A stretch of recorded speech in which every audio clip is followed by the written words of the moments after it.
नमस्कार दोस्तों, आप सभी का स्वागत है। मैं सुमित शुक्ला हूं, आपके साथ जुड़ चुका हूं विज्ञान एवं तकनीकी आधारित कार्यक्रमों को लेकर के। दोस्तों, आज बहुत ही महत्वपूर्ण विषय पर मैं आपके साथ बात करने वाला हूं। विज्ञान और तकनीकी आधारित कार्यक्रमों में हम किस आधार पर सीखें, कैसे समझें, इन सभी पहलुओं पर हम लगातार आपके साथ मुखातिब होते हैं और बात करते हैं। आज का जो टॉपिक है वो है इसरो यानी भारत के जरिए भेजे गए विभिन्न प्रकार के अंतरिक्ष मिशनों के बारे में। दोस्तों, 1960 के दशक के बाद दुनिया के तमाम देश अपने अपने अंतरिक्ष कार्यक्रमों में पायदान पर यह कदम रखना शुरू कर दिए। उसी में से हमारा प्यारा भारत देश भी अंतरिक्ष कार्यक्रमों में अपनी मौजूदगी जाहिर करने के लिए अपने यहाँ शुरुआती दौर में रॉकेट प्रणालियों का विकास किया और रॉकेट प्रणालियों के विकास के बाद हमने विशेष प्रकार के उपग्रहों का विकास किया। और जब हम सशक्त हो गए, काफी क्षमतावान हो गए, तब हम अब अंतरिक्ष मिशनों की सीरीज में भी आगे बढ़ गए। मेरे दोस्तों, आपको नाम याद होगा 2008 का मिशन चंद्रयान, यानी भारत देश खुद के दम पर अपनी क्षमताओं के आधार पर चंद्रमा की तरफ, कहते हैं ना कि चंदा मामा दूर के नहीं रहे बल्कि हमारे रहे, और हम चंद्रमा की तरफ यात्रा कर गए। और मान के चलना एक बेहतरीन उपलब्धि रही। 2008 में, 2009-10 में हम इसे अपनी जो वैज्ञानिक अभिवृद्धि है उसको आगे बढ़ाते रहे। इस संदर्भ में आपने 2019 में देखा होगा कि चंद्रयान 2 को हमने सफलतम पर तरीके से लगभग 95% तरीके से सफल तरीके से उसे आगे बढ़ाया। दुर्भाग्य रहा कि अंतिम समय पर थोड़ा हमारा उससे संपर्क टूट गया और हमने लैंडर और रोवर मिशन जैसे कार्यक्रमों को सक्सेस नहीं कर पाए। लेकिन उससे पहले चंद्रयान 1 और चंद्रयान 2 के बीच में एक धनात्मकता रही हमारे साथ। 2013 का वो दौर याद कीजिए जब हमने मंगल मिशन यानी MOM मार्स ऑर्बिटर मिशन जैसी एक अभूतपूर्व संकल्पना को दिखा दिया दुनिया में कि हमारे पास है क्षमता। हम केवल और केवल GSLV के सहारे, हम केवल और केवल PSLV के सहारे क्षमतावान होकर के ऐसे बड़े से बड़े मिशनों को पूरा करने में सशक्त हैं और कम पैसे में और उचित मार्गदर्शन में बेहतरीन काम करने में सक्षम है। और मंगलयान मिशन की सफलता ने भारत को वैश्विक स्तर के एलीट वर्ग में शामिल कर दिया और भारत की जो अभिवृद्धि रही वैज्ञानिक रूप में वो बहुत ही ज्यादा अभूतपूर्व रही। हम या हमारे प्रधानमंत्री सदैव इस कार्यक्रमों में अपनी रुचि दिखाते रहते हैं। आपको याद होगा सन 2018 में प्रधानमंत्री श्री नरेंद्र मोदी जी ने लाल किले की प्राचीर से एक बड़ी प्यारी सी उद्घोषणा की कि जब भारत देश आज़ादी की 75वीं वर्षगांठ मना रहा होगा, ऐसे दौर में भारत का कोई बेटा या बेटी अंतरिक्ष की ऊंचाइयों पर जा रहे होंगे। अर्थात एक बेहतरीन मिशन लेके हम जाने वाले हैं, गगनयान मिशन को लेकर के। यानी भारत का पहला समानव अंतरिक्ष मिशन जाने की तैयारी पर आगे बढ़ रहा है।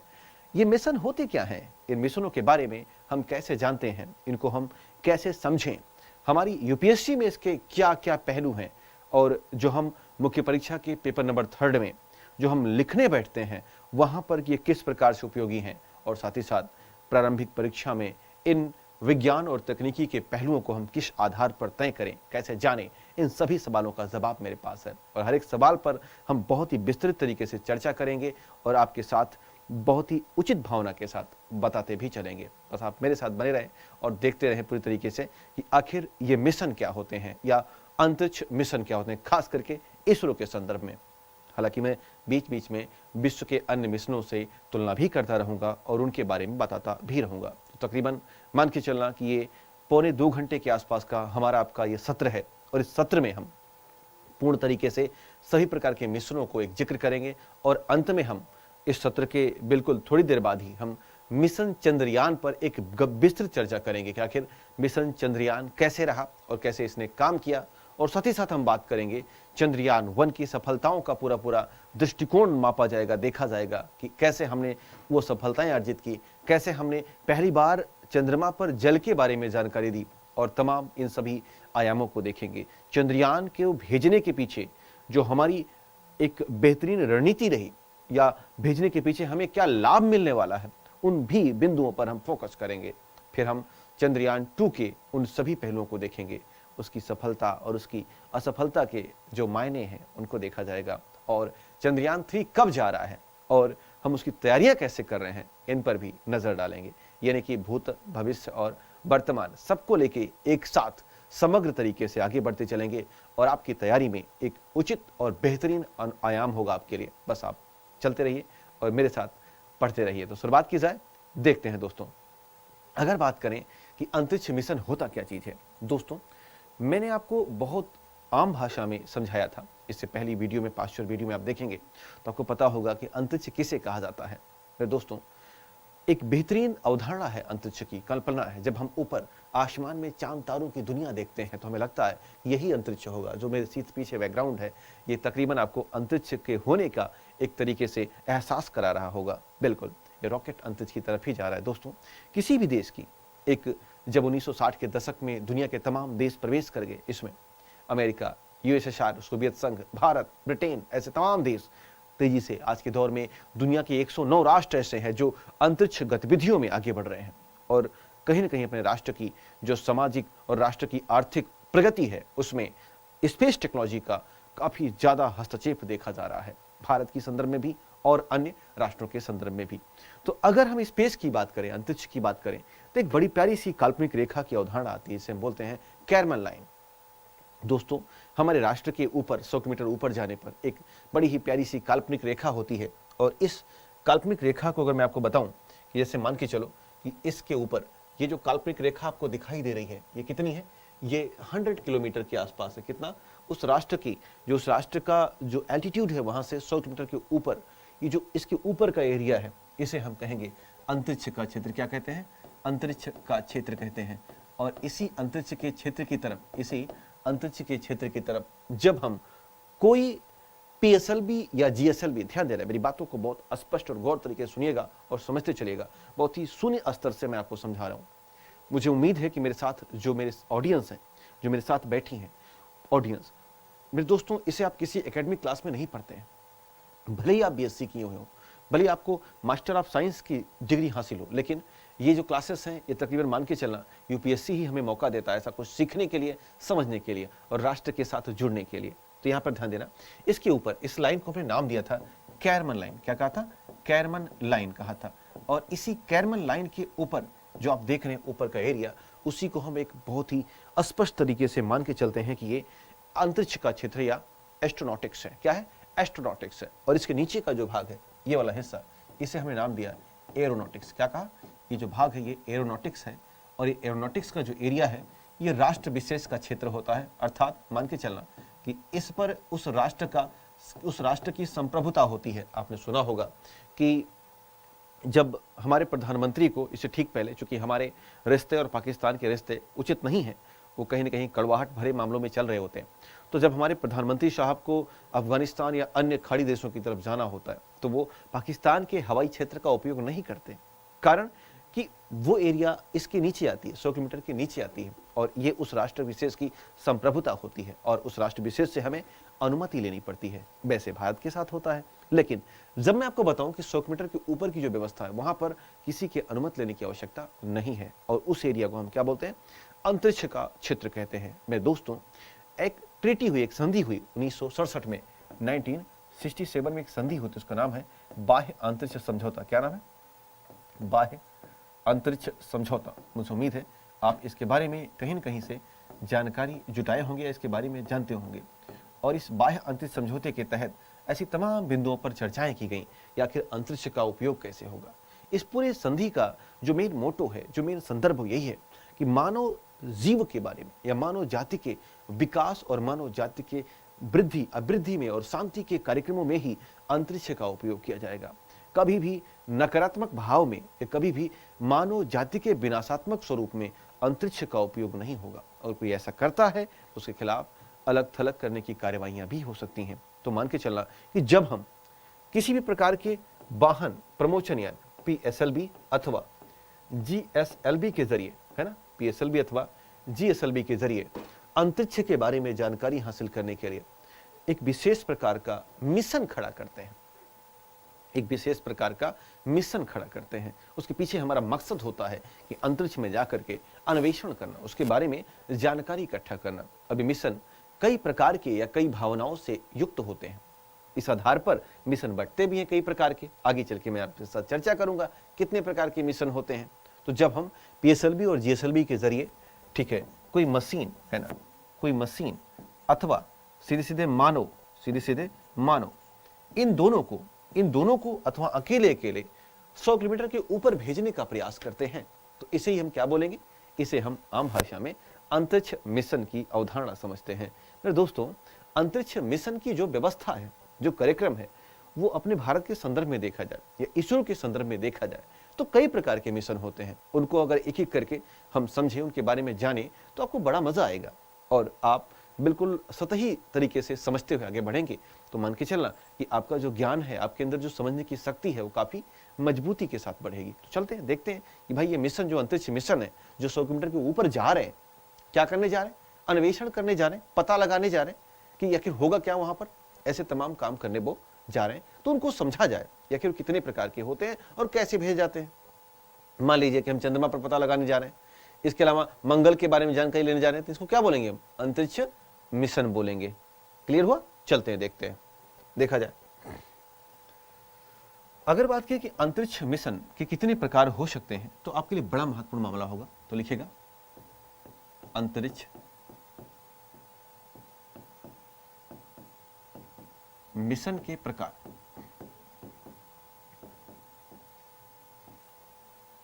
दोस्तों, जो पहला प्रकार होता है उसे बोलते हैं हम आर्बिटर मिशन। क्या बोलते हैं?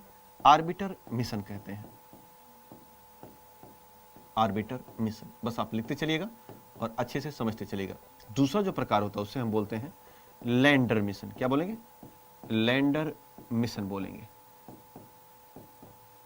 और तीसरा जो प्रकार होता है उसे हम बोलते हैं रोवर मिशन। क्या बोलेंगे? रोवर मिशन बोलते हैं। और जो चौथा प्रकार होता है वो होता है मानव युक्त मिशन, है ना, मिशन। और इसी रोवर और मानव युक्त मिशन के एक साथ मिला लिया जाए और इनको अलग कर लिया जाए, इसी के बीच में एक होता है नमूना वापसी मिशन। क्या होता है? नमूना वापसी मिशन, है ना, वापसी मिशन। तो इस प्रकार से दोस्तों आप देख रहे हो कि आमतौर पर या सामान्य तौर पर कुल अंतरिक्ष के 4-5 प्रकार के मिशन होते हैं। यानी जब हम अंतरिक्ष की अवधारणा को आगे बढ़ाते हैं और जब हमारी प्यारी सी पृथ्वी से, है ना, इस पृथ्वी से जब हम ऊपर जाते हैं और यहां पर चंद्रमा अथवा आगे बढ़े तो मंगल, आगे बढ़े तो शुक्र, है ना, ऐसे तमाम ग्रहों अथवा उपग्रहों के बारे में जानकारी इकट्ठा करते हैं, समझदारी विकसित करने की कोशिश करते हैं, तब हम, अथवा सूर्य की बात क्यों ना करें भाई, हम आदित्य यमन मिशन लेके जा रहे हैं, तो हम सन की बात कर लें, इनके बारे में जानकारी इकट्ठा करते हैं। तो ये सभी चीजें जो सेलेस्टियल बॉडीज हैं, उन सेलेस्टियल बॉडीज के, अच्छा इसके अलावा हम क्षुद्र ग्रह की बात कर लें, क्षुद्र ग्रह, है ना, एस्ट्रॉइड की बात करना, तो क्षुद्र ग्रह के बारे में भी जानकारी इकट्ठा करते हैं। तो मान के चलना कि जो बाहर क्षेत्र में सेलेस्टियल बॉडी है, उन सेलेस्टियल बॉडी के बारे में जानकारी इकट्ठा करने के लिए हम प्रायः ऐसे मिशनों का उपयोग करते हैं, है ना, जिनमें नाम कौन कौन से दिए गए? Orbiter mission, lander mission, rover mission, मानव युक्त मिशन अथवा नमूना वापसी मिशन। तो ऐसे तमाम नाम होते हैं। थोड़ा सा हम लोग इन पर प्रकाश डालेंगे, इनके बारे में समझेंगे कि आखिर ये ऑर्बिटर मिशन क्या होते हैं, लैंडर मिशन क्या होते हैं, है ना, इनके बारे में एक एक करके बहुत ही सूक्ष्म तरीके से विश्लेषणात्मक अध्ययन करते हैं, एक समझ विकसित करते हैं भाई ये होते कैसे होंगे। और इसके बाद हम अपने भारत के प्रमुख मिशनों के बारे में चर्चा करेंगे और भारत के अंतरिक्ष मिशन के, खास करके चंद्रयान के बारे में एक लंबा सा हम ब्यौरा भी रखेंगे। तो चलिए देखा जाए, जो पहला मिशन है वो कौन सा है? उसका नाम है ऑर्बिटर मिशन। ये आप फिगर देख पा रहे हैं। दरअसल ऑर्बिटर मिशन के बारे में जानकारी हमें लेनी है, तो हमारे पास एक यहां पर लिखा है MOM, यानी कि इसको हम बोलते हैं मार्स ऑर्बिटर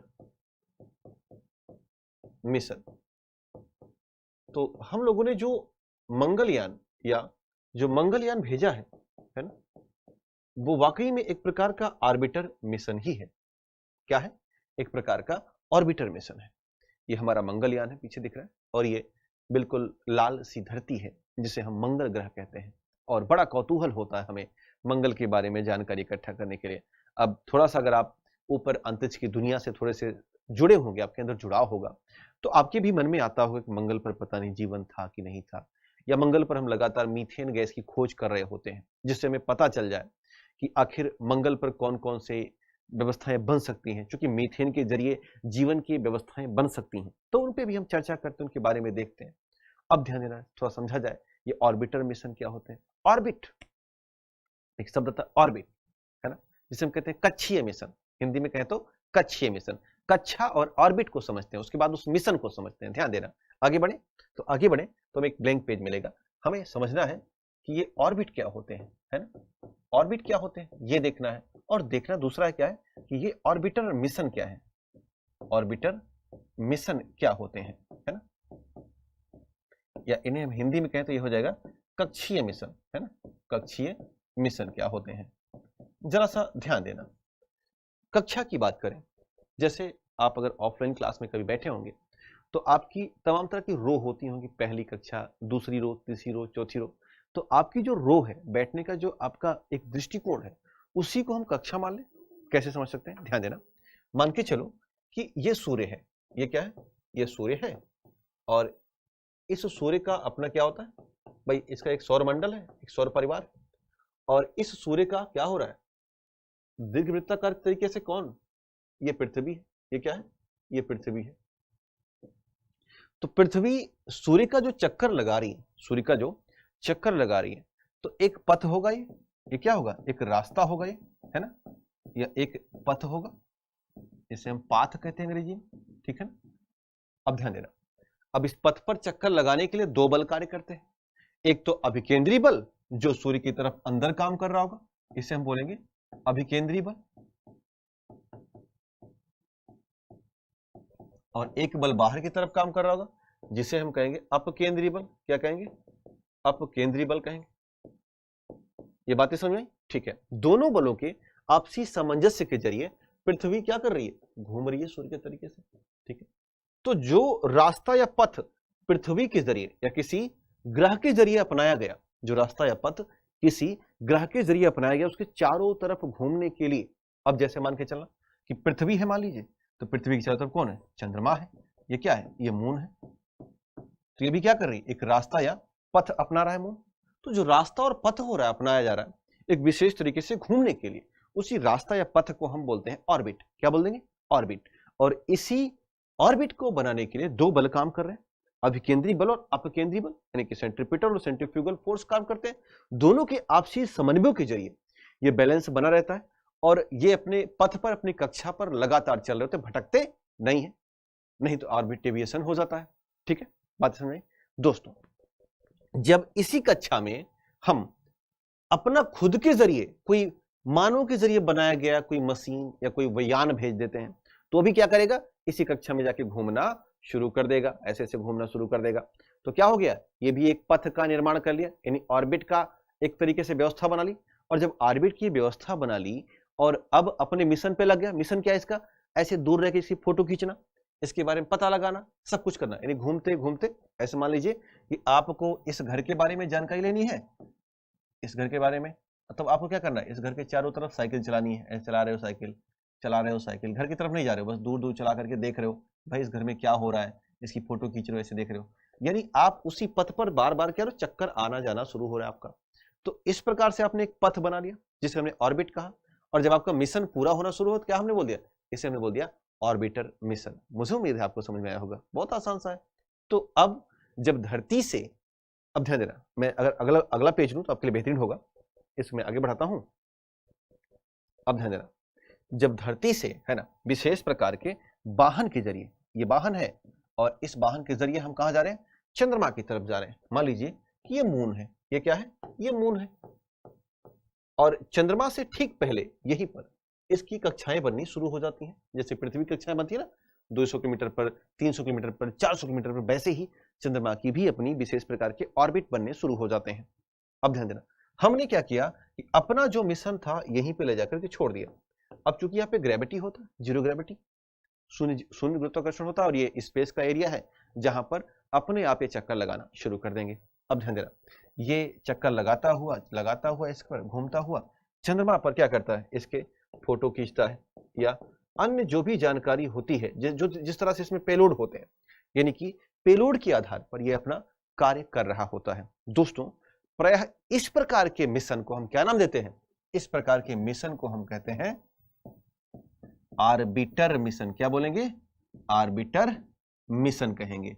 और अपना जो चंद्रयान फर्स्ट गया था ना, याद होगा 2008 में, चंद्रयान फर्स्ट कब गया था, ये गया था PSLV-C11 वाहन का नाम था। और कब गया था ये?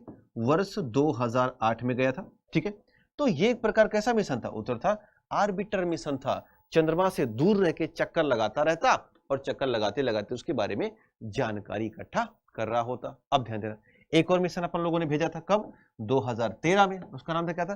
मंगल मिशन या मंगलयान। ठीक है, मंगलयान हम लोगों ने भेज दिया।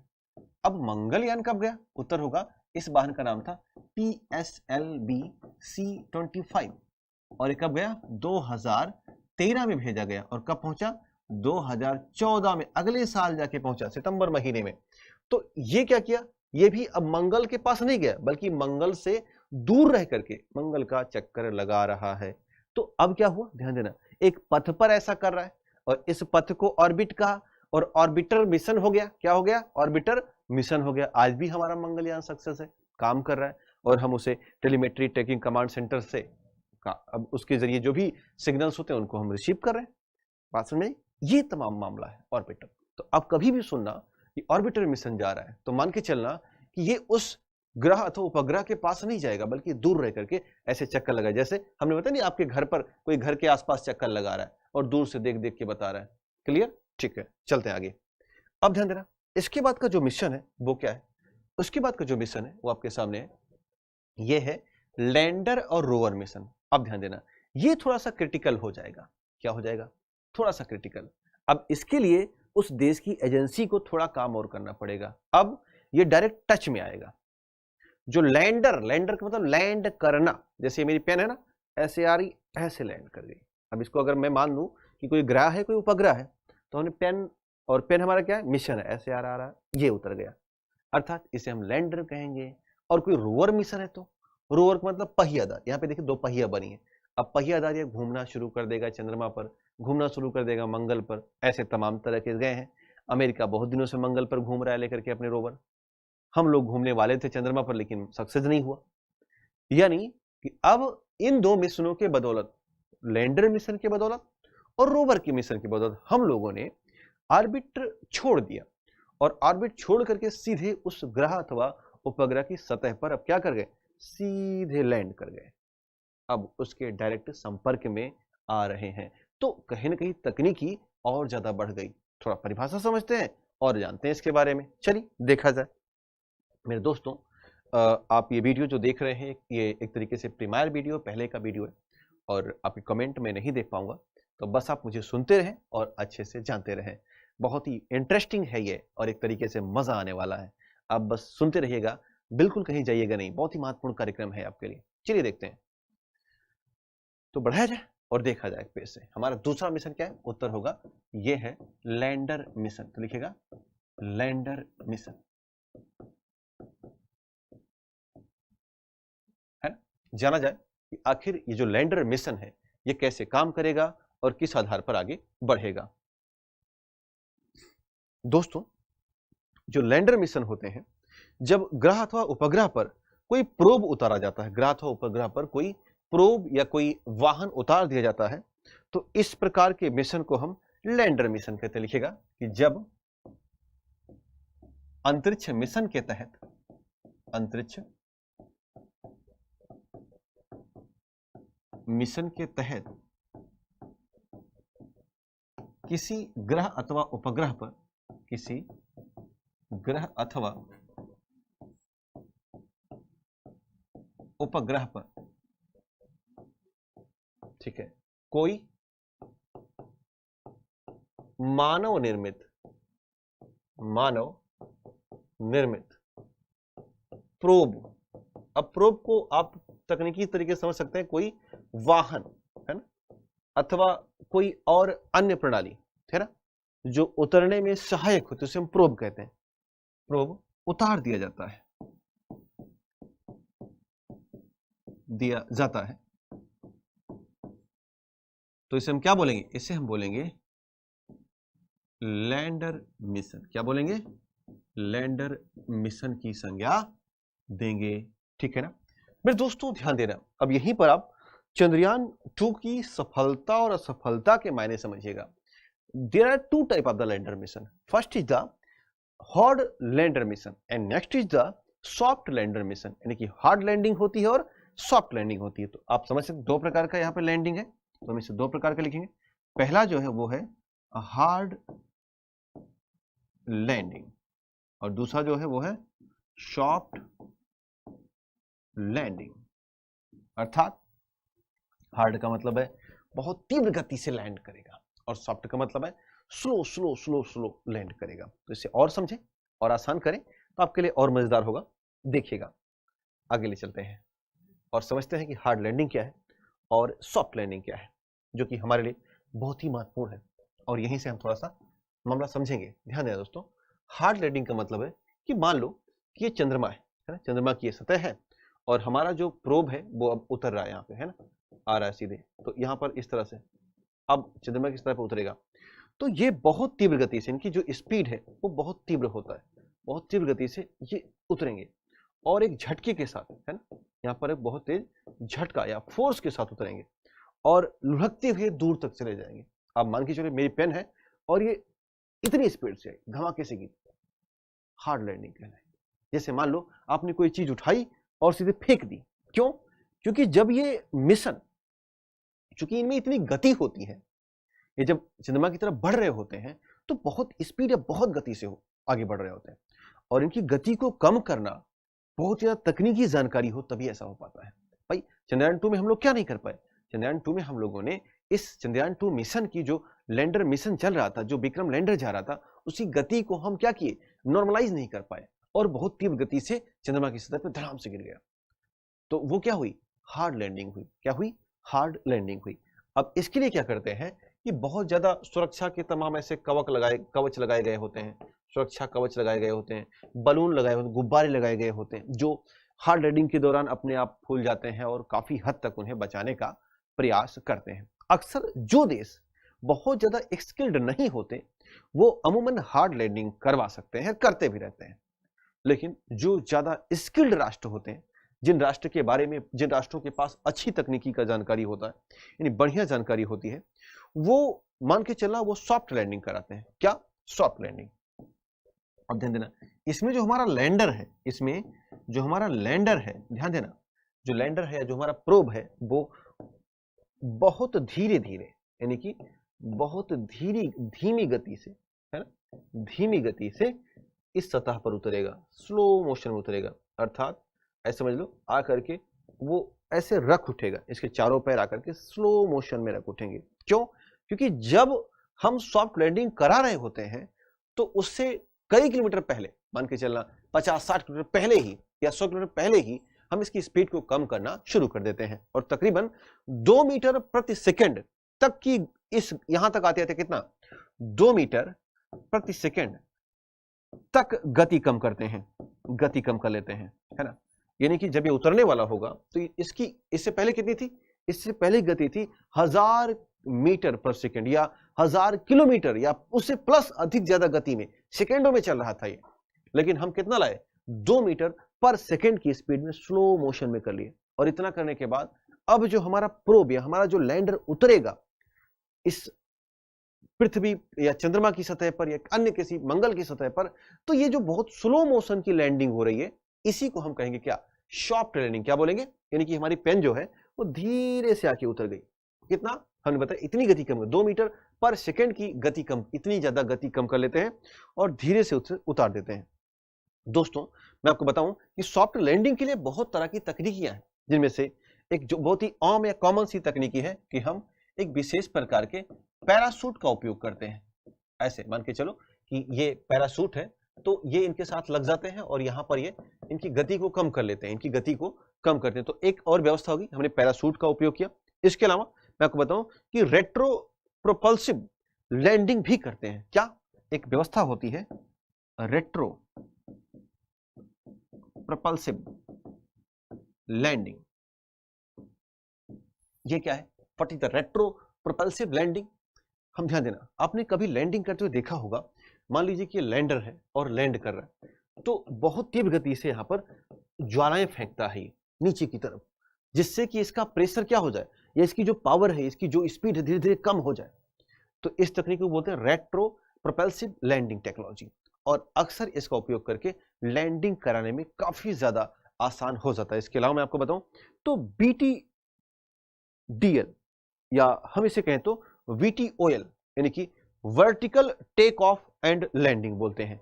Vertical take off and landing, VTOL technology का भी उपयोग करते हैं और वर्टिकल टेक ऑफ लैंडिंग के जरिए हम इसे लैंड कराते हैं, जिससे कि ये बहुत स्लो मोशन में या सॉफ्ट तरीके से लैंड कर सके। हम जो चंद्रयान 2 लेकर के गए थे उसमें इसी तरह की तकनीकियों का उपयोग किए थे। हमारे यहाँ महेंद्रगिरी में एक बेहतरीन कार्यक्रम चलता है, तमिलनाडु में महेंद्रगिरी है, जहां पर हमारे पास एक व्यवस्था इसे बोलते हैं LPSC, जिसे हिंदी में कहें तो द्रव प्रणोदक प्रणाली केंद्र या लिक्विड प्रोपेलेंट सेंटर सिस्टम, है ना, इसे हम बोलते हैं। तो अब इस LPSC में हमने बहुत ज्यादा अच्छी तकनीकों का उपयोग करके अपना जो चंद्रयान 2 है उसके विक्रम लैंडर की सॉफ्ट लैंडिंग की तमाम तकनीकियां सीखी थी। लेकिन दुर्भाग्य रहा कि हमारा जो विक्रम लैंडर है वो इस तरह की तकनीकियों के जरिए सॉफ्ट लैंडिंग नहीं कर पाया जैसे करना चाहिए था।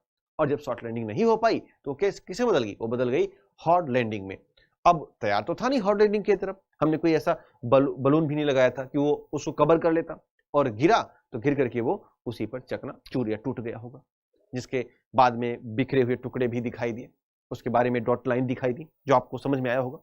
तो ये सारी बातें होती हैं। मुझे उम्मीद है आपने लैंडर और लैंडर के सॉफ्ट लैंडिंग और हार्ड लैंडिंग के बारे में असहज भाव जो आपके अंदर थे वो दूर कर दिया होगा आपने। मामला समझ में आ गया? ठीक है, अब चलते हैं आगे। और आपके कमेंट तो मुझे दिखाई नहीं दे रहे, इसलिए मैं क्या करूं, मुझे लगता है हम लोगों की बड़ी आदत सी पड़ चुकी होती कमेंट पढ़ने की। खैर कोई नहीं, आज का जो कार्यक्रम है ये प्रीमियर कार्यक्रम है, आगे बढ़ते हैं। यानी कि पहले से प्री रिकॉर्डेड वीडियो होती है ये आपके लिए।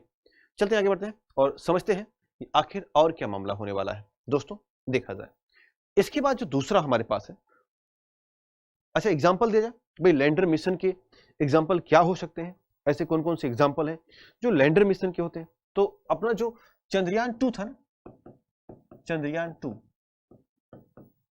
ये कैसा होता? ये अपना लैंडर प्लस रोवर मिशन था। कैसा था? लैंडर प्लस रोवर मिशन था। अगर सक्सेस हुआ होता तो हम दुनिया के कौन से राष्ट्र, दुनिया के चौथे नंबर के राष्ट्र होते और खुशियां मना रहे होते कि हमारे पास भी लैंडर और रोवर की क्षमता आज हासिल हो चुकी है। मैं आपको बताऊं दोस्तों, अगर मैं थोड़ा सा पीछे ले चलूं आपको तो आपके लिए बड़ा आसान होगा समझाना मुझे एक बार और। तो हमारे पास ध्यान देना, अपना जो भारत देश है ना, अभी हम लोग ऑर्बिटर मिशन तो सक्सेस कर चुके हैं, यहां पर हम सफल हो चुके हैं, ध्यान देना यहां पर हम सफल हो चुके हैं। लेकिन इसके बाद अभी लैंडर मिशन भी सफल नहीं हो पाया है, रोवर मिशन भी अभी हम सफल नहीं कर पाए हैं, और मानव युक्त मिशन भी अभी तक हम सफल नहीं कर पाए हैं, है ना। और नमूना वापसी मिशन भी हमारे पास ऐसी कोई क्षमता भी हासिल नहीं है, अर्थात इन सभी सफलताओं से हम दूर हैं। लेकिन अगर चंद्रयान 2 पूर्ण तरीके से सक्षम हुआ होता, यानी कि चंद्रयान 2 हमारा जो सफल हुआ होता, तो हम ये मामला भी कवर कर लेते, यानी कि उस दौर पे हम लैंडर मिशन भी बना लेते या सक्सेस होते और रोवर मिशन भी हमारे हाथ में होता, और ऐसा करने वाले हम दुनिया के चौथे देश होते, है ना। अभी जो ऑर्बिटर मिशन है, ऑर्बिटर मिशन दुनिया के केवल हमसे पहले 5 देश ने कर लिया था, हमारे पहले से कौन से देश से? 5। और जब भारत आया कौन हो गया? ये +1, यानी कि भारत 6वां देश बना जिसके पास ये क्षमता आई जो ऑर्बिटर तरीके से अपने अंतरिक्ष के मिशन भेज सकता है। लेकिन संयोग ऐसा रहा कि चूंकि हम 6वां तो वहां बन गए, लेकिन यहां पर चौथा बनते बनते चूक गए, कारण कि चंद्रयान 2 आंशिक तौर पर विफल हो गया। चंद्रयान 2 क्या हो गया? आंशिक तौर पर हमारा विफल हो गया। तो यहां पर लिख सकते हैं आंशिक तौर पर यह विफल रहा, हालांकि हमारे वैज्ञानिकों ने इसे 95% सफल माना है, इसे सफल माना है। हम अभी आगे चल के जिक्र करेंगे, चर्चा करेंगे। तो मैंने आपको एक्चुअल कंडीशन दिखाई भारत की, तो आज भी हम यानी कि 2008 में जो सफलता मिली थी उसी सफलता के प्रतिमानों को लेकर के चल रहे हैं। आज भी हम लैंडर और रोवर पर सफल नहीं है। खैर उम्मीद कीजिएगा कि 2022 तक चूंकि कोविड-19 के प्रभावों के कारण इसरो की तमाम कार्यवाहियां बाधित हुई हैं, और इन बाधित कार्यवाही की वजह से हम आगे सक्सेस नहीं कर पाए बहुत से मिशन।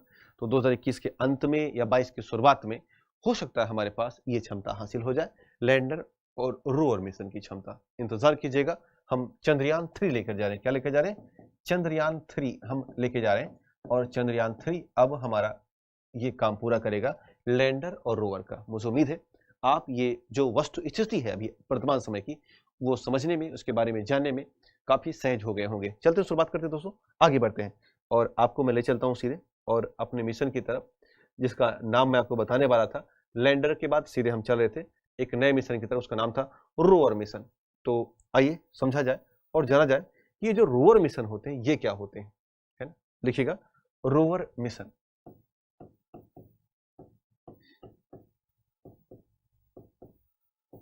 रोवर मिशन, ठीक है, इसके बारे में कुछ समझा जाए दोस्तों।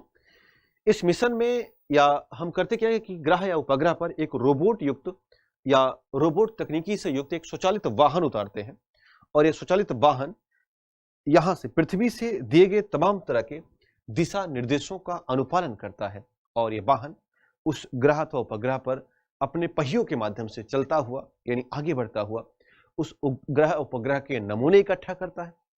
उसके मिट्टी के नमूने या वहां के आसपास के जो व्यवस्थाएं होती हैं, हवा के नमूने, जो भी वहां के नमूने होते हैं उनको इकट्ठा करता है, उनकी खुदाई करके मिट्टी के नीचे के नमूने तक लाने की क्षमता रखता है और उनका एनालिसिस या विश्लेषण भी कर सकता है, अर्थात उसमें ये क्षमता भी होती है। और इसके अलावा अपने सारे के सारे जो आंकड़े हैं वो पृथ्वी तक भेजने में काफी मेहनत करता है या सहज भाव से आगे बढ़ता है। तो हम लिख सकते हैं कि रोवर मिशन में क्या किया जाता है कि इस प्रकार के मिशन में, लिखिएगा इस प्रकार के मिशन में रोबोट तकनीकी से युक्त, है ना भाई। रोबोट ऐसे हैं जो हमारे द्वारा प्री प्लान्ड जो होते हैं। रोबोट का क्या मतलब है? रोबोट को हम कहते हैं एक तरह से मानव युक्त मशीन, जिसमें हम पहले से प्रोग्राम कर देते हैं और उस प्रोग्राम के आधार पर वो काम कर रहा होता है। तो वैसे ही इस प्रकार के मिशन में रोबोट तकनीकी से युक्त विशेष प्रकार के वाहन भेजते हैं, युक्त विशेष प्रकार के पहियादार वाहन भेजते हैं, विशेष प्रकार के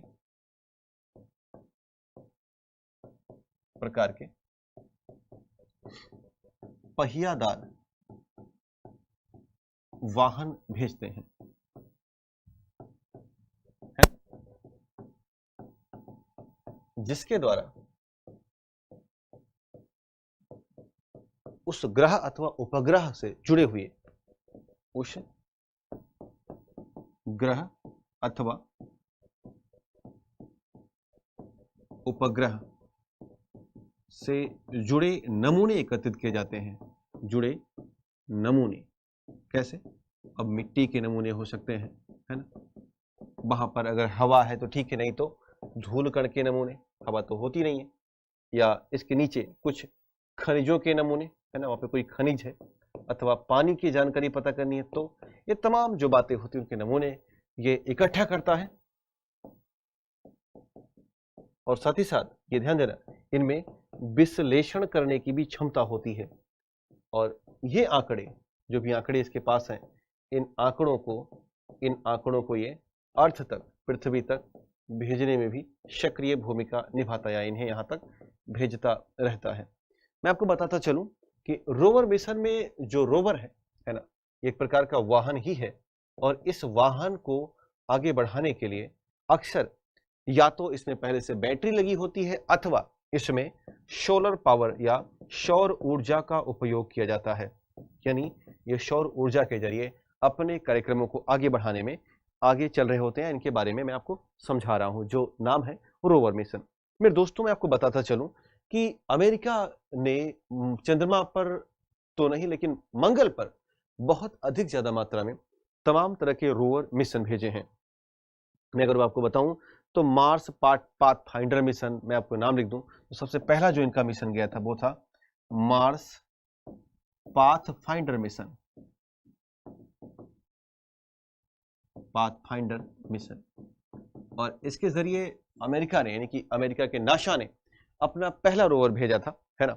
और ये मिशन इसके बाद फिर और बहुत सारे मिशन गए, जिनमें से मैं आपको स्पिरिट और अपॉर्चुनिटी की आपको अगर नाम याद हो 2004 की कहानी है। कौन कौन से?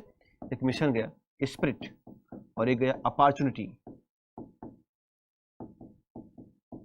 ये मिशन 2004 में भेजा गया था नासा के जरिए और ये भी एक प्रकार का रोवर मिशन था जो मंगल ग्रह पर जाकर के विशेष प्रकार के वहां पर उनके नमूने इकट्ठा करता। और इस सबसे बड़ी बात की ये काम क्या करता कि ये विशेष प्रकार के वहाँ मार्स गैस के बारे में जानकारी इकट्ठा करता। इसके अलावा फिर 2012 में एक और मिशन गया क्यूरियोसिटी, आपको नाम याद होगा 2012 में एक मिशन गया क्यूरियोसिटी, तो हम और लिखते हैं यहाँ पे क्यूरियोसिटी,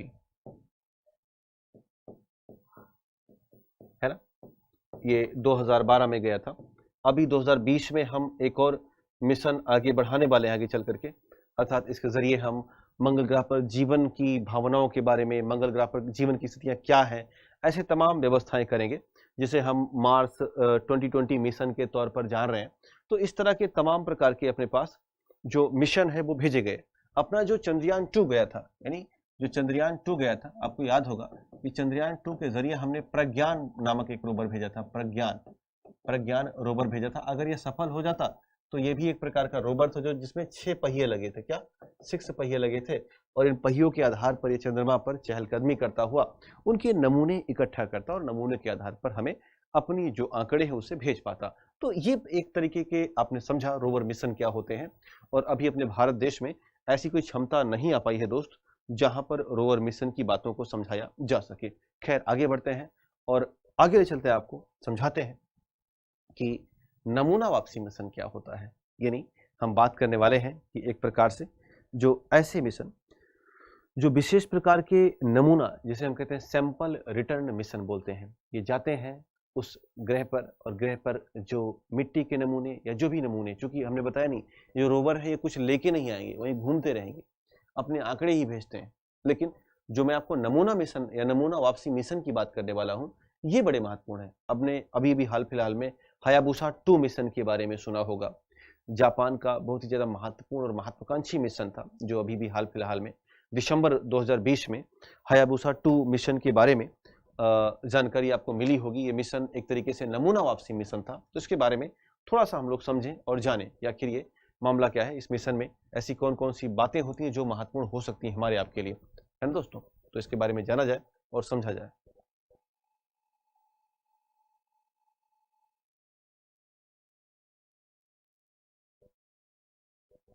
तो चलते हैं और बात करते हैं अगला मिशन जो हमारे पास है, उसका नाम है नमूना वापसी मिशन। तो मैं इसको आगे ले चलता हूं और आपको बताता हूं नमूना वापसी मिशन के बारे में। ध्यान देना, जो चौथा है हमारे पास उसका नाम है नमूना वापसी मिशन।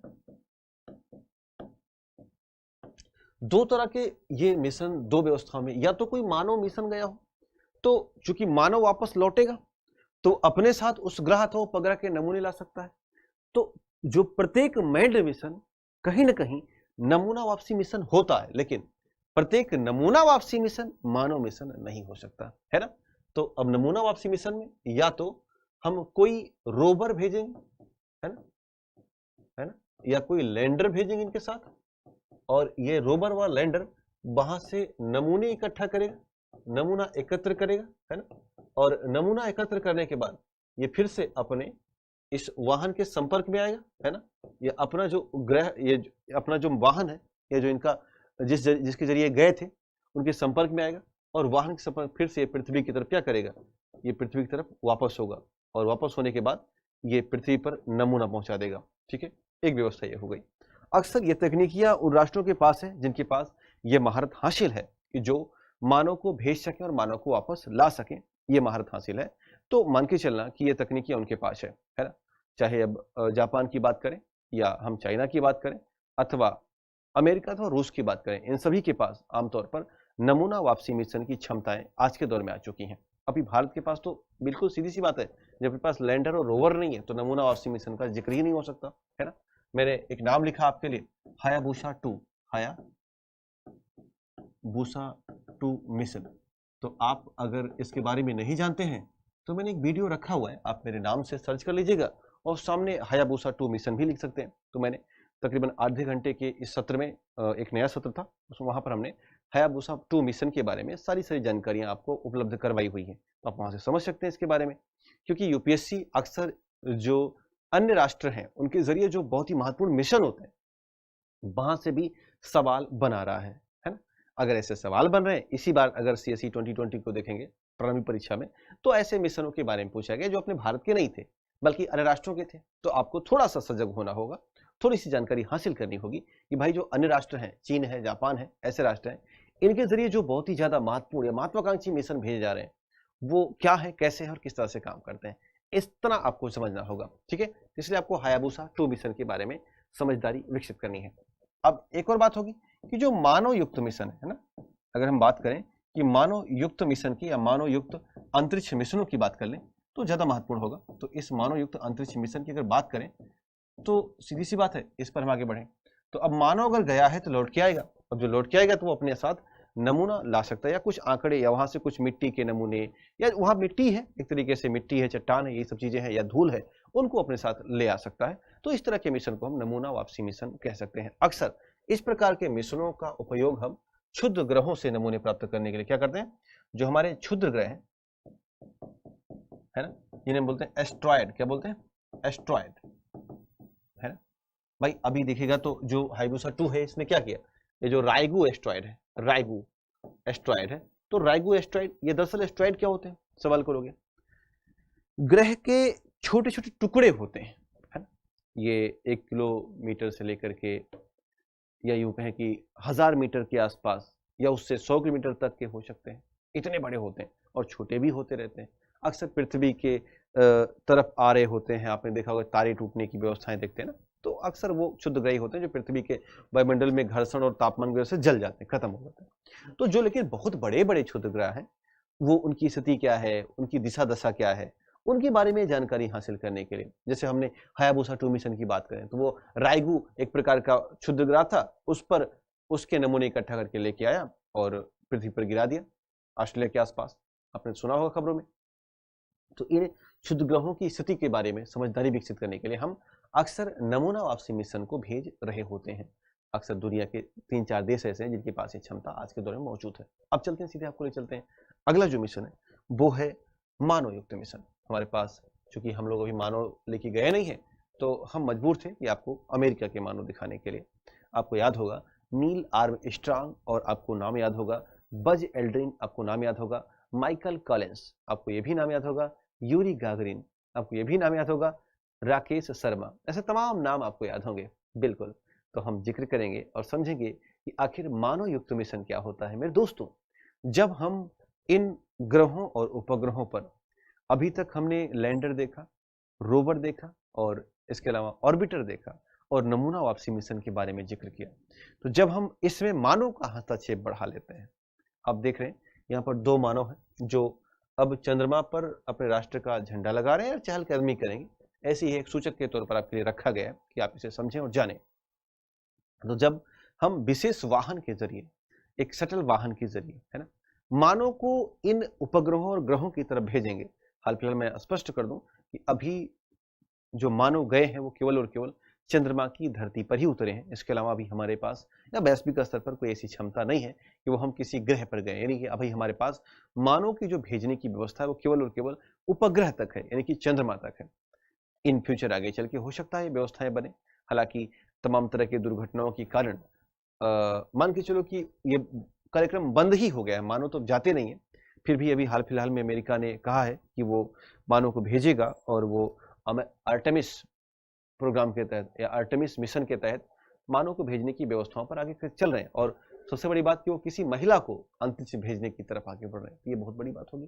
खैर, तो जब हम मानव को उस ग्रह अथवा उपग्रह पर उतार रहे हैं तो ये एक तरीके का एक फुली मानव मिशन हो गया। कभी कभी हम मानव को केवल अंतरिक्ष तक ही ले जाते हैं, जैसे शुरुआती दौर में आपने यूरी गागरिन का नाम सुना होगा, तो कहीं उतरे तो नहीं थे, वो गए 100 किलोमीटर ऊपर अंतरिक्ष में और वापस आ गए। अथवा राकेश शर्मा के साथ भी यही हुआ। जो हम गगनयान मिशन लेके जा रहे हैं वो भी हम किसी चंद्रमा पर लेके नहीं जा रहे हैं, बल्कि अंतरिक्ष में ले जाकर के और फिर से वापस लेके आएंगे। तो ये भी एक तरीके के मानव युक्त अंतरिक्ष मिशन होते हैं, लेकिन ये केवल और केवल जाके वापस आने वाले होते हैं। और इन्हीं में से मैंने एक और बताया आपको, जो नील आर्मस्ट्रांग वाला और बज एल्ड्रिन की कहानी, ये एग्जैक्टली चंद्रमा पर उतरते हैं, वहां चहलकदमी करते हैं और फिर से वापस आते हैं। तो इस तरह के जो मिशन आप देख रहे हैं ये एक प्रकार के मानव युक्त मिशन होते हैं। बस उम्मीद है आप इसे समझे होंगे और जाने भी होंगे। दोस्तों, आने वाले दिनों में जो हम गगनयान लेके जा रहे हैं वो भी एक प्रकार का मानव युक्त मिशन है, और जो अमेरिका आर्टेमिस मिशन लेके जा रहे हैं वो भी एक प्रकार का मानव मिशन है। कुछ बातें मैं आपको बताता हूँ, कुछ हम आपको ऐतिहासिकता समझाते हैं, और आप इनको समझेंगे तो जानेंगे। फिर दोस्तों 1961 में एक मिशन जाता है, उस दौर की बातें हैं। उस दौर में यूएसएसआर हुआ करता था, उस मिशन का नाम था बोस्टोक 1। क्या नाम था? बोस्टोक 1 नाम था। और 1961 में यह जाता है और इसके साथ एक अंतरिक्ष यात्री भेजे जाते हैं, उनका नाम था यूरी गागरिन। क्या नाम था? Yuri Gagarin. मुझे उम्मीद है आपने इनका नाम तो सुना होगा ना। बिल्कुल, यूरी गागरिन बहुत अच्छे उनके पायलट थे, उनको रूस का हीरो कहा जाता है। और दुनिया भर में एक तरीके से बहुत बड़ी बात हुई, क्योंकि किसी के पास क्षमता नहीं थी कि अंतरिक्ष में जाए और वहां से लौट के आए। हालांकि मैं आपको बताऊं कि 1968 में इनका देहांत हुआ था, 1968 में इनका देहांत हो गया था। इसके बाद और बातें घटित हुई। 1961 के बाद एक और बड़ा मामला हुआ, और वो भी बोस्टोक 4 के जरिए हुआ था। किसके जरिए? बोस्टोक 4। ये भी एक तरीके का किसका था? तो उत्तर होगा यूएसएसआर का था। तो बोस्टोक 4 की अगर बात करूं मैं, इसके जरिए पहली बार 1963 में 1963 में जब हम लोग भारत के लोग अंगड़ाइयां ही ले रहे थे अंतरिक्ष कार्यक्रमों में, है ना। हमारे यहाँ थुम्बा में एक विशेष प्रकार का थुम्बा इक्वेटोरियल रॉकेट प्रक्षेपण केंद्र बनाया गया था, जिसका उपयोग यूएसएसआर और अमेरिका के लोग भी करते थे, और वहां से हम लोग साउंडिंग रॉकेट भेजा करते थे इस दौर में 1960 के आसपास। 1964-65 में पहला साउंडिंग रॉकेट बनाया, उसका नाम था रोहिणी, है ना। रोहिणी सीरीज के रॉकेट बनाए और हमने काम करना शुरू कर दिया। तब की बात मैं आपको बता रहा हूँ कि रूस यानी सोवियत संघ जो है, उसने पहली महिला को भी, उनका नाम था वेलेंटीना तेरेस्कोवा। क्या नाम था? Valentina Tereshkova. Valentina Tereshkova. और इस तरह से पहली बार अंतरिक्ष में जाने वाली कोई महिला बनी, तो उनका नाम था वेलेंटीना तेरेस्कोवा। मेरे दोस्तों, यहीं तक मामला नहीं थका। 1961 में ही एक और घटना हुई, और ये घटना हुई कि अमेरिका के राष्ट्रपति, उनका नाम था जॉन एफ कैनेडी। और जॉन एफ कैनेडी ने एक मन में उनके भाव आया कि क्यों ना हम चंद्रमा पर मानव उतार दें। और 1961 से अमेरिका चंद्रमा पर मानव उतारने के कार्यक्रमों में लग गया और अपने हर एक पहलू पर काम करना शुरू किया। और एक कार्यक्रम 20 जुलाई 1969 को अपोलो 11 के जरिए पूरा हुआ। कब? 20 जुलाई 1969 के जरिए। ये एक समय है, एक डेट है जो मानव के इतिहास में अमर हो गई डेट ये। और हमने एक मिशन भेजा, उसका नाम था अपोलो 11। क्या नाम था? अपोलो 11। और अपोलो 11 में 3 लोग जाते हैं, उनके नाम क्या क्या है? अगर मैं यहाँ पे 2 लोग को नाम बताऊं, इनका नाम है बज एल्ड्रिन। क्या नाम है इनका? Buzz Aldrin. और एक और नाम है यहाँ पर, इनका नाम है नील आर्मस्ट्रांग। क्या नाम है? Neil Armstrong. तो सबसे पहले उतरने वाले कौन थे? उत्तर था नील आर्मस्ट्रांग। उसके ठीक थोड़ी देर बाद बज एल्ड्रिन ने चंद्रमा की धरती पर कदम रखा। हालांकि इनके साथ एक और लोग गए थे, उनका नाम था माइकल कॉलिंस। क्या नाम था? Michael Collins. तो लिख सकते हैं माइकल कॉलिंस। और माइकल कॉलिंस ने चंद्रमा पर नहीं, बल्कि ये जो इनका एक ऑर्बिटर था, जो चंद्रमा पर थोड़ी दूर पहले ही चक्कर लगा रहा था, तो उसी वाहन के साथ ये दूर 100 किलोमीटर दूर चंद्रमा का चक्कर लगा रहे थे, इन लोगों के आने का इंतजार कर रहे थे। तो दुनिया ने 1969 में, यानी कि 1960 के दशक में ही हम या विश्व के स्तर पर इतनी बड़ी अचीवमेंट या इतनी बड़ी उपलब्धि हासिल कर लिए। तो इस तरह के मानव मिशन दोस्तों समय समय पर चलते रहे। इसके बाद और बहुत प्रकार के मिशन आए, है ना। अमेरिका ने शटल कार्यक्रम शुरू किया। आपको याद होगा 2003 में अमेरिका का शटल कार्यक्रम बहुत तेजी से बुरे तरीके से क्रैश हुआ, जिनमें हमारे देश की जो बेटी थी, उनका नाम था कल्पना चावला, उनका देहांत हुआ। ऐसे तमाम कार्यक्रमों की वजह से अब धीरे धीरे अमेरिका में मानव युक्त मिशन बंद कर दिए गए, है ना। और आज वैश्विक स्तर पर बहुत ही कम मानव युक्त मिशन होते हैं जो एग्जैक्ट जाकर किसी उपग्रह अथवा ग्रह पर उतरने की तैयारियों पर चले। कारण कि यहाँ पे तमाम तरह की प्रतिकूल दशाएं होती हैं मानव के लिए, और जो काम रोबोटिक्स यंत्र कर सकते हैं वो काम तो मानव नहीं कर सकता, इसलिए उन्हीं को ही भेजे जाने पर लगातार फोकस या बल दिया गया। खैर, अब अमेरिका और अन्य देश इसकी तरफ फिर से मूव कर रहे हैं और मानव युक्त मिशनों को आगे बढ़ाने की तरफ बढ़ रहे हैं। और हम इसी तरीके का एक मिशन गगनयान लेके जाए, लेकिन वो केवल और केवल अंतरिक्ष तक जाएगा और फिर से वापस लौट के आएगा, है ना। मुझे उम्मीद है आप इसे समझ चुके होंगे और इसके बारे में जान रहे हो। खैर, मैं इस पूरे जिक्र पर एक चर्चा अगर शामिल ना करूं तो थोड़ी सी बेईमानी होगी, और वो चर्चा है ISS की, यानी कि अंतर्राष्ट्रीय स्पेस स्टेशन या ISS की। कुल 5 ऐसे देश हैं, अमेरिका, रूस जैसे देशों से मिलकर के सहयोगात्मक रवैये के तरीके से एक अंतर्राष्ट्रीय अंतरिक्ष केंद्र बनाया गया है, जो पृथ्वी की ऊंचाई से लगभग 400 किलोमीटर ऊपर लियो की कक्षा में लो अर्थ ऑर्बिट पर मौजूद है। तो अक्सर अंतरिक्ष केंद्र पर जाने के लिए समय समय पर तमाम तरह की अंतरिक्ष यात्राएं हो रही होती हैं। अभी हाल फिलहाल अगर देखेंगे तो एलन मस्क, जो कि आज के दौर में सबसे ज्यादा अमीर आदमी बन चुके हैं, उन्होंने एक ट्वीट क्या कर दिया सिग्नल मैसेजिंग ऐप के लिए कि अचानक एक ही दिन में 600 गुना ज्यादा अभिवृद्धि हो गई सिग्नल की। आपको याद होगा ना, इस समय थोड़ा सा मामला चल रहा है, व्हाट्सएप विवाद चल रहा है। एक तरीके से व्हाट्सएप ने अपनी पॉलिसी चेंज कर रखी है। उनका कहना है कि भाई अगर आप मुझे एग्री नहीं करोगे तो फिर हम आपको चलाने नहीं देंगे, एग्री करोगे तो हम आपका तो सारा सारा डाटा खा लेंगे, ऐसा व्हाट्सएप का कहना है। तो इस वजह से भारत के लोगों में बहुत गुस्सा है व्हाट्सएप के खिलाफ हाल फिलहाल में। मुझे उम्मीद है आपको भी इस बारे में जानकारी मिली होगी। तो उसी दौर पे एलन मस्क ने एक ट्वीट कर दिया कि व्हाट्सएप के पैरेलल में एक ऐप है, उसका नाम है सिग्नल, तो ये भी काफी सुरक्षित है, इसका उपयोग किया जा सकता है। तो लोग उसकी तरफ भागना शुरू कर दिए। तो उन्हीं एलन मस्क की बात कर रहा हूँ, है ना। तो ये खबरों में बने होते हैं लगातार, कारण कि ये एक तरीके से प्राइवेट एजेंसी चलाते हैं जो अमेरिका के द्वारा अनुमोदित एजेंसी है ना, और उस एजेंसी के मालिक हैं, और अमेरिका इनको प्रमोट करता रहता है कि आप ऐसा करें और इसके साथ आगे बढ़ें। तो ये सारी की सारी बातें मुझे उम्मीद है आप समझ गए होंगे। तो आगे बढ़ जाए और कुछ और बातें करें दोस्तों। अब मैं आपको सीधे ले चलता हूं भारत के पहले मिशन की तरफ, जिसका नाम है मिशन चंद्रयान, और हम बात करेंगे मिशन चंद्रयान के बारे में और समझेंगे कि आखिर मिशन चंद्रयान में हुआ क्या और क्या क्या बातें हुई। चलिए शुरुआत करते हैं।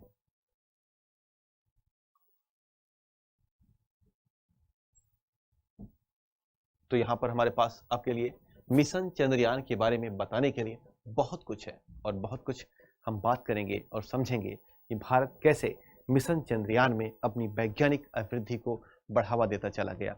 वर्ष 2008 से लेकर के हम ये भी जानेंगे कि आखिर 2019 कैसे आ गया, इतने साल कैसे लगे दूसरे मिशन को भेजने में, क्योंकि हम तीसरा मिशन तो ठीक थोड़ी दिन बाद ही भेज रहे हैं, यानी 22 तक हम भेज देंगे। तो उन सही पहलुओं पर एक बार खंगालेंगे, एक बार देखेंगे कि ऐसा क्या था। तो चंद्रयान 1 और चंद्रयान 2 से पहले हम बात करेंगे मिशन चंद्रयान की तरफ। चंद्रमा भारत या यूं कहें धरती का एकमात्र प्यारा सा उपग्रह, जिसकी तरफ निगाहें सबकी होती हैं और हर कोई जाना चाहता है, चाहे वो नेपाल छोटा सा देश क्यों ना हो, उसकी भी इच्छा कहती है कि हम ऐसे मिशन को आगे बढ़ाएं। सवाल आता है कि इससे हमें लाभ क्या मिलने वाला है, तो उस पर भी चर्चा करूंगा मैं कि हम चंद्रयान मिशन 1 और 2 लगातार जो भेज रहे होते हैं, है ना, इसमें पैसे लगते हैं। पहले मिशन में 350 करोड़ लगा था और दूसरे मिशन में 800 करोड़ से अधिक लग गया था, जो कि आंशिक तौर पर असफल रहा। तो इतने ज्यादा पैसे लगा करके ऐसे मिशन को हम जो भेजते हैं, तो इस पर भी हम एक बार नजर डालेंगे, एक बार सवाल करेंगे आपसे, खुद से और दुनिया से, तो देखा जाए समझा जाए। तो चलिए शुरुआत कर लेते हैं।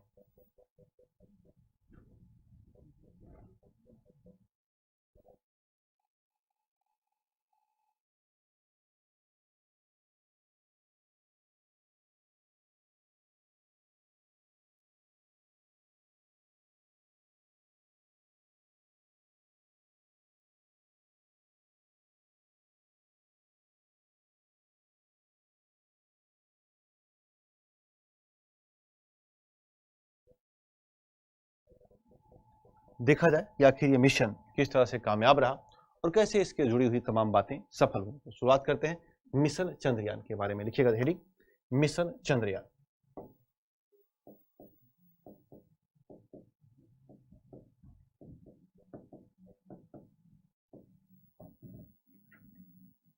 है ना, शुरुआत की जाए। तो आइए देखते हैं दोस्तों। यहाँ पे एक सवाल बन सकता है आपके लिए मुख्य परीक्षा का, उस सवाल को कहीं मैं लिख दूं और उसके बाद हम आपको पढ़ाना शुरू कर। लिखिए, सवाल एक आएगा कि मिशन चंद्रयान भारत के संदर्भ में इसकी वर्तमान में प्रासंगिकता को समझाइए और साथ ही साथ अंतर्राष्ट्रीय स्तर पर किस प्रकार से वैज्ञानिक छवि को मजबूत किया। एक सवाल आ सकता है मुख्य परीक्षा का, तो यहाँ से हम लिख सकते हैं। ये मुख्य परीक्षा का सवाल हो सकता है, अथवा निबंध में, यानी कि जब आप मुख्य परीक्षा में निबंध लिख रहे होते हैं तब निबंध में भी इस तरह के सवाल आपके साथ पूछे जा सकते हैं कि मिशन चंद्रयान को लेकर के, मिशन चंद्रयान के लिए अथवा इसके संदर्भ में, है ना, वर्तमान दौर में इसकी प्रासंगिकता पर बात कीजिए। दौर में इसकी प्रासंगिकता क्या है तथा वैज्ञानिक अभिवृद्धि के तौर पर, वैज्ञानिक अभिवृद्धि के तौर पर आप इस मिशन को कहां देख पाते हैं? वृद्धि के तौर पर आप इस मिशन को कहां देख पाते हैं? कहां देख पाते हैं? है? तो इस तरह का एक सवाल आपके साथ हो सकता है, दो चार कभी कभी। अब ये निबंध है अथवा मुख्य परीक्षा कहीं भी आ सकता है, और इस बार तो आप देखेंगे CSE 2020 में जो मुख्य परीक्षा हुई, कितने प्यारे प्यारे सवाल विज्ञान और तकनीकी से आए हैं। चाहे निबंध में उठा के देख लीजिए, चाहे पेपर नंबर 3 में देख लीजिए, चाहे वो अन्य पेपर में भी देख लीजिए, तो एक दो सवालों का अपना व्यक्तिगत हस्तक्षेप रहा है। तो इसलिए विज्ञान और तकनीकी का पढ़ना और विज्ञान और तकनीकी से जुड़े हुए पहलुओं को जानना आपके लिए बेहद महत्वपूर्ण हो जाता है दोस्तों। और तब आप जाकर के मुख्य परीक्षा में एक गणितीय स्वरूप में अंक प्राप्त करते हैं, क्योंकि इस तरह के सवालों में विज्ञान और तकनीकी में जो नंबर मिलता है वो बहुत अधिक मिलता है, ठीक ठाक मिलता है, और गणितीय तरीके से नंबर मिल जाते हैं, है ना। तो चलिए शुरुआत कर देते हैं दोस्तों।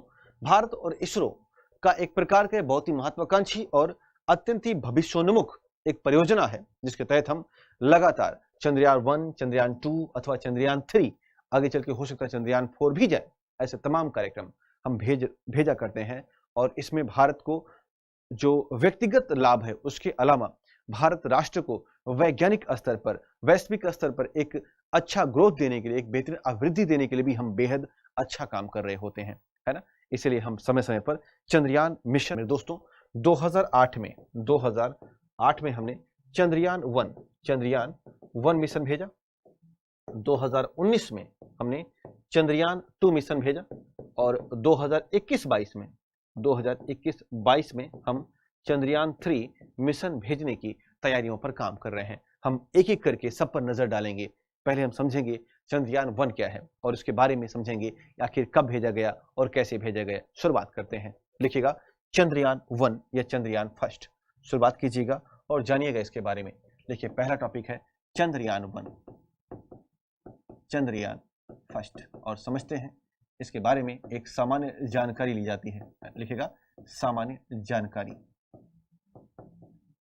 या सिंपल इंफॉर्मेशन लेते हैं। फिर दोस्तों वर्ष 2008 में, है ना, 22 अक्टूबर 2008 को हमने PSLV की एक्सेल वर्जन के द्वारा, ध्यान देना डेट का नाम है 22 अक्टूबर 2008 को हमने अपना जो वाहन ले गए उसका नाम था PSLV का एक्सेल वर्जन, इसका नाम था PSLV C11, है ना। ये पहला PSLV का एक्सेल वर्जन था, जिसके जरिए हमने चंद्रयान फर्स्ट को सफलतम तरीके से प्रक्षेपित कर दिया। कब? उत्तर होगा ठंडियों के हल्के दिनों में, यानी 22 अक्टूबर को हमने इसे लॉन्च कर दिया। कहां से? उत्तर होगा श्री हरिकोटा के सतीश धवन प्रक्षेपण केंद्र से इसे हमने भेजा, और ये एक प्रकार का ध्रुवीय कक्षा में स्थापित किया गया। और ये एक प्रकार कैसा मिशन था? उत्तर होगा कक्षीय मिशन। क्या था? कक्षीय मिशन था। तो हमने कहां से भेजा इसे? लिखिएगा श्री हरिकोटा। श्री हरिकोटा ये कहां पर? उत्तर होगा आंध्र प्रदेश में है, तो यहां से हमने भेजा। अक्सर यहीं से हम लोग प्रक्षेपण करते हैं, है ना, आंध्र प्रदेश में है। तो यहां से हमने सतीश धवन अंतरिक्ष केंद्र से, है ना, सतीश धवन हमारे राष्ट्र के बहुत ही महत्वपूर्ण वैज्ञानिक थे, उनके नाम पर एक प्रक्षेपण स्थल बना है, प्रक्षेपण केंद्र बना है, वहां से हमने इसे भेजा और हमने इसे एक ध्रुवीय कक्षा में भेजा। और साथ ही साथ एक प्रकार क्या था? ये एक प्रकार का आर्बिटर मिशन था। कैसा था? आर्बिटर मिशन था, ठीक है। और चंद्रयान फर्स्ट जो था ये 2000 से कम वजनी था, है ना। मैं आपको बताऊं कि चंद्रयान फर्स्ट का जो वजन था दोस्तों, वो आप मान के चलना कि ये तकरीबन 1500 के आसपास था, और 350, ठीक है, कितना? 1500 किलोग्राम के आसपास था। और ये 350, कितना? 350 प्लस करोड़ रुपए इसमें लगाए गए थे। कितने? 350 प्लस करोड़ रुपए इसमें कुल लागत आई हुई थी। मेरे दोस्तों आपको बताता चलूं कि इसका जो उद्देश्य था वो ये था कि चंद्रमा की परिक्रमा करते हुए चंद्रमा की सतह से संबंधित जानकारी इकट्ठा करना, यानी चंद्रमा को दूर से देखना, अर्थात चंद्रमा को सुदूर संवेदना करना। इनका जो मुख्य कार्य है, मुख्य उद्देश्य था, क्या था? ध्यान देना कि चंद्रमा से दूर रहते हुए, चंद्रमा से दूर रहते हुए इसकी संवेदना करना, इसकी संवेदना करना, यानी कि सुदूर संवेदना करना। और मतलब कि उसके बारे में सारी की सारी जो जानकारी है उसे इकट्ठा करना है, उसे जुटाना। ये तमाम इसके काम थे चंद्रयान फर्स्ट के जरिए। मैं आपको और कुछ डिटेल देता हूं चंद्रयान 1 की, जो आपके लिए महत्वपूर्ण है। दोस्तों, चंद्रयान फर्स्ट यानी कि चंद्रयान 1 की बात करें तो अपने साथ ये कुल 11 पेलोड, क्या चंद्रयान फर्स्ट अपने साथ कुल 11 पेलोड लेगा। कितने? 11 पेलोड। तो आप कहोगे ये पेलोड कौन सी बला है? मेरे दोस्तों, पेलोड का मतलब है कि ऐसे तमाम तरह के मशीनीकृत उपकरण जिनका उपयोग करके चंद्रयान वहां पर चंद्रमा की सतह पर अथवा चंद्रमा की सतह से बाहर, है ना। मैं आपको बताता चलूं कि इस पेलोड में एक पेलोड था, उसका नाम था MIP। क्या नाम था? Moon impact probe. क्या नाम था? Moon impact probe. और इसको चंद्रमा की सतह पर, है ना, चंद्रमा की सतह पर हार्ड लैंडिंग के जरिए गिरा दिया गया था, है ना, गिराया गया था। इसलिए कभी कभी चंद्रयान फर्स्ट को सेमी लैंडर भी कहा जाता है। हालांकि हार्ड लैंडिंग करना कोई सफलता नहीं है, मान के चलना भाई। चंद्रयान 2 भी तो हार्ड लैंडिंग कर गया, पर वो सफलता नहीं मानी जाती। तो एक बात समझिएगा कि MIP यानी कि मून इंपैक्ट प्रोब को गिराया भी गया था।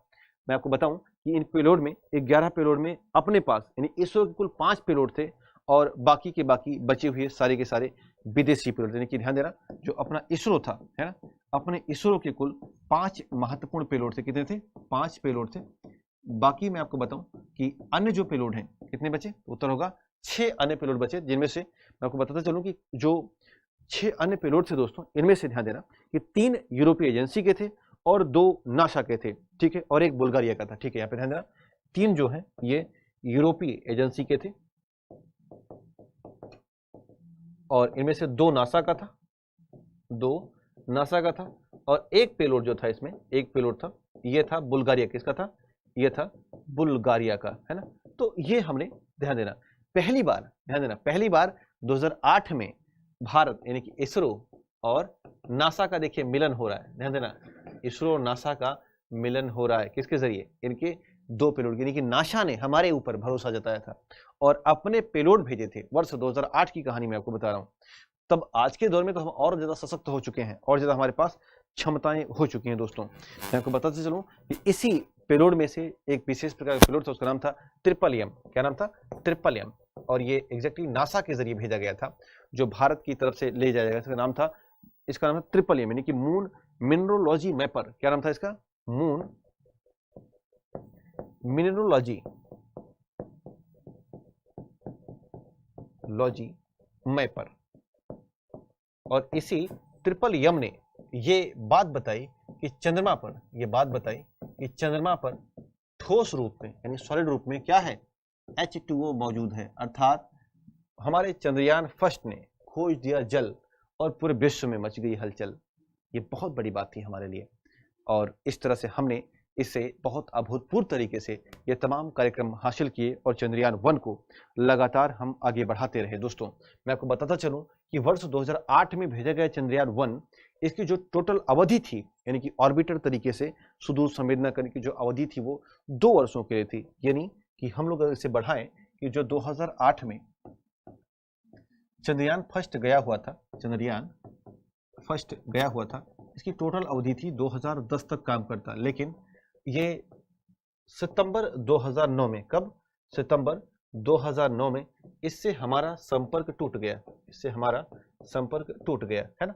तो ये बात समझिएगा, कब? 1 साल से पहले हमारा संपर्क टूट गया, लेकिन तब तक चंद्रयान फर्स्ट ने लगभग 75+ कार्य कर लिए थे। इतने प्रतिशत कार्य कर लिए थे, है ना। ये ओके हो चुका था, यानी कि यहाँ पर हमने ओके लिख दिया और इस वजह से हमारी इसरो ने इससे सफलतम मिशन, क्या कहा कि ये सफलतम मिशन है। यानी हमने जितने भी काम करने के लिए इसे मौके दिए थे, जो भी इसके बारे में जो भी बातें हमने सौंपी थी, वो सारे के सारे काम इसने कर लिए। लेकिन मैं आपको बताऊं कि 2017 में नासा यहाँ पर एक काम कर रहा था, तो नासा को इसके कुछ वजूद दिखे और नासा का कहना है कि ये अपना जो चंद्रयान 1 था, ये अपनी कक्षा ऑर्बिट जो है उसे डेविएट कर गया और अपनी कक्षा से ऊपर 200 मीटर ऊपर चला गया है और अभी भी एक्टिव तरीके से काम कर रहा है, लेकिन अब इसे संपर्क नहीं हो सकता। तो ये पूरी कहानी थी चंद्रयान 1 की। एक बार नजर डालें कि आखिर चंद्रयान 1 जो हमने भेजा था, इससे हमें लाभ क्या मिलने वाले थे और भेजने का हमारा उद्देश्य क्या था, है ना। इन पर एक बार हम चर्चा कर लेते हैं तो ज़्यादा बेहतर होगा। दोस्तों, बहुत से हमारे पास लाभ और उद्देश्य की कहानी है, इन्हें मैं आपको बताऊं कि पहली बात तो चंद्रमा की सतह पर 3D चित्र तैयार करना, जिसके जरिए आने वाले दिनों में कुछ हम काम करें, यानी कि चंद्रमा की सतह पर क्या करना है, चंद्रमा की सतह पर 3D चित्र लेना है ना, जिससे कि आने वाले दिनों में जो हमारी भविष्य की योजनाएं हो रही हैं, तो उन योजनाओं में हम क्या करेंगे, यहाँ पर मानव बस्तियां बसा सकेंगे, मानव बस्तियां बसा सकेंगे। लेकिन ये बहुत दूर की बातें, आज की बातें तो है नहीं, है ना। अभी तो हम बहुत ज़्यादा दूर चलेंगे, बहुत काम करेंगे। अभी तो एक इंसान को भेजना बहुत मुनासिब नहीं है, तो मानव बस्तियां बसाना तो एक बहुत बड़ी बात है। लेकिन विज्ञान में कुछ भी असंभव नहीं है, विज्ञान सब कुछ अपने साथ है। विज्ञान आधार के विज्ञान संभावनाओं की दुनिया को खोलता हुआ आगे बढ़ता रहता है, तो बिल्कुल मान के चलना ऐसा होगा, ऐसा संभव है। मेरे दोस्तों, मैं आपको बताऊं कि ऐसे अनुमान के तहत कहा जाता है कि चंद्रमा की सतह पर हीलियम गैस मौजूद है, और कहीं ना कहीं हीलियम को भविष्य का ईंधन कहा जाता है, ऐसा कहा जाता है ना। ध्यान देना, यहाँ पर हीलियम 3 क्या है, हीलियम 3 के बहुत बड़े भंडार है, क्या है, बहुत बड़े भंडार हैं। तो इस भंडार के बारे में इसका पता लगाना था, हमें इसका पता लगाना था। ऐसा कहा जाता है कि हीलियम 3 आने वाले दिनों में पृथ्वी पर 8000 वर्षों तक के लिए ईंधन की आपूर्ति कर सकता है। कितना ईंधन की आपूर्ति कर सकता है, इतना ज्यादा हीलियम चंद्रमा पर है। और इसकी अगर इतना ज्यादा ईंधन की आवश्यकता लगी तो राष्ट्र, वो देश धनी हो जाएगा। हालांकि ऐसी व्यवस्थाएं अभी तो ऐसी कुछ क्लियर हुई नहीं है, हालांकि मेरा उद्देश्य था ऐसा भेजने का। इसके अलावा मैं आपको बताऊं कि चंद्रमा की सतह पर हमने क्या खोजा, H2O जल खोजा, है ना, ये बड़ी बात कर ली। इससे क्या हुआ, हमें हाइड्रोजन का पता चला और हमें ऑक्सीजन का पता चला। मेरे दोस्तों को पता है ना, एक होता है क्रायोजेनिक्स ईंधन, क्या होता है, क्रायोजेनिक्स ईंधन होता है। और क्रायोजेनिक्स में क्या होता है, तरल हाइड्रोजन और तरल ऑक्सीजन का ही उपयोग किया जाता है। और अगर चंद्रमा पर जल है तो वहां हम क्रायोजेनिक्स ईंधन भी बना सकते हैं। और आने वाले दिनों में जो हमारी बड़ी कार्यक्रम होंगे, बड़े कार्यक्रम मतलब जो हम ऐसे मिशन भेजेंगे, शुक्रयान भेजेंगे और बड़े बड़े मिशन भेजेंगे, तो हम चंद्रमा को एक बेस बनाएंगे। यहाँ से पहले ले जाएंगे चंद्रमा पर, फिर यहाँ पर फिर से दोबारा फ्यूल भरेंगे और फिर यहाँ से एक बड़ा मिशन करेंगे।